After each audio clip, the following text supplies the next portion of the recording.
पासमानदा मुसलमानों पर बीजेपी का दाव। पासमानदा मुसलमानों पर है प्रधानमंत्री नरेंद्र मोदी का फोकस। यूसीसी और पासमानदा का जिक्र करके मोदी ने किया शंखनाद। लोकसभा चुनाव 2024 की तैयारियों की शुरुआत हो चुकी है और लगभग सभी दल चुनावी रणभूमि पर उतर चुके हैं। जहां एक तरफ विपक्षी दल महागठबंधन करके बीजेपी को मात देने की तैयारी में है, तो वहीं दूसरी तरफ प्रधानमंत्री नरेंद्र मोदी ने अपने दांव चलने शुरू कर दिए हैं। वही दांव जिसमें भारतीय जनता पार्टी माहिर है। देश में मुसलमानों और बीजेपी की केमिस्ट्री से तो सभी वाकिफ हैं, लेकिन मोदी का राजनीतिक अनुभव ऐसा है कि चुनाव आते ही केमिस्ट्री भी बदल जाती है और बाजी भी पलट जाती है। इस बार मोदी ने भोपाल से अपने संबोधन से एक नहीं बल्कि कई सारे निशाने किए हैं, जिसमें फोकस पर रहे समान नागरिक संहिता और पासमानदा मुसलमान। ये आज की बात नहीं है। पासमानदा मुसलमान हमेशा से ही भारतीय जनता पार्टी की ताकत रहे हैं। उत्तर प्रदेश विधानसभा चुनाव में भी बीजेपी की जीत के पीछे पासमानदा मुसलमानों का एक बड़ा हाथ था।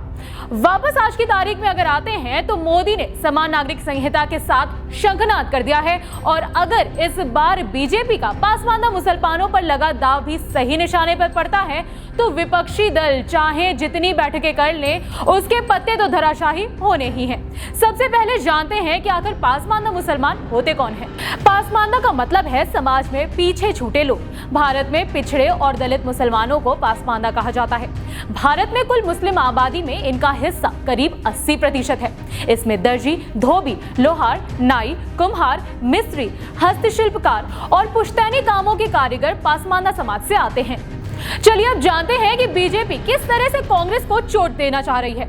ये तो जगजाहिर है कि देश का अधिकतम मुस्लिम वोट जाता है कांग्रेस को। मुस्लिम एकता ही कांग्रेस की ताकत है। बीजेपी बस उसी ताकत को तोड़ना चाहती है। अपने संबोधन में प्रधानमंत्री मोदी का ये कहना कि पासमानदा मुसलमानों को उनके ही वर्ग के लोगों ने सम्मान नहीं दिया, ये साफ करता है कि बीजेपी मुस्लिम एकता को कमजोर करना चाह रही है, जिसका असर भी दिखने लगा है। उसका एक उदाहरण है अल्पसंख्यक कल्याण एवं वक्फ बोर्ड राज्य मंत्री दानिश अंसारी। यकीनन आज हमारे प्रधानमंत्री नरेंद्र मोदी जी के नेतृत्व में और उत्तर प्रदेश में हमारे मुख्यमंत्री योगी आदित्यनाथ जी के नेतृत्व में जो पासमानदा पिछड़ा मुस्लिम समाज है, उसके उत्थान की बात न केवल कही जा रही है, बल्कि धरातल पे पासमानदा समाज की तरक्की के लिए हमारी डबल इंजन की सरकार काम भी कर रही है। जिस तरीके से तमाम सरकारी योजनाओं का लाभ, चाहे प्रधानमंत्री आवास योजना हो, राशन योजना हो, आयुष्मान योजना हो, हर योजना में बड़ी हिस्सेदारी जो हमारे मुस्लिम पासमानदा समाज की है, और इन योजनाओं का लाभ लेके पासमानदा समाज आज तरक्की की तरफ आगे जुड़ रहा है।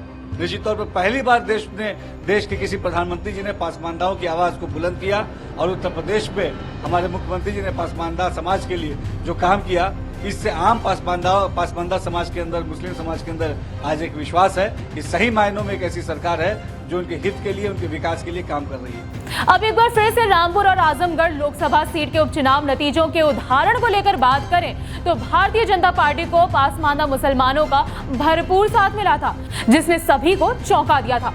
अगर यही इफेक्ट लोकसभा चुनाव में भी दिखता है तो बीजेपी को एक बार फिर से सरकार बनाने से कोई नहीं रोक सकता। फिलहाल इस रिपोर्ट में इतना ही। बाकी अपडेट्स के लिए बने रहिए जनसत्ता के साथ। धन्यवाद।